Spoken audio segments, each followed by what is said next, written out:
ராகி லட்டு இந்த மாதிரி செஞ்சு பாருங்கள். பசங்க விரும்பி சாப்பிடுவாங்க. திரும்ப திரும்ப பண்ண சொல்லி கேட்பாங்க. நல்ல சாஃப்ட்டான, ஹெல்தியான ராகி லட்டு எப்படி பண்ணுறதுன்னு பார்க்கலாமா?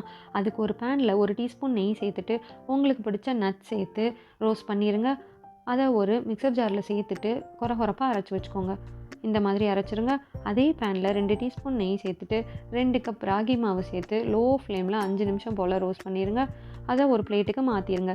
ஸ்வீட்னஸ்க்கு 1 கப் ஜாகரி பவுடர், 1 கப் தண்ணி சேர்த்துட்டு 2 நிமிஷம் கொதிச்சதும் வடிகட்டி வச்சுக்கோங்க.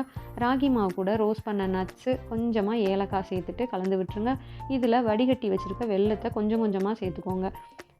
கை பொறுக்கிற அளவு சூடு வந்ததும் கையில் கொஞ்சமாக நெய் தடவிட்டு உருண்டைங்களாக உருட்டிடுங்க.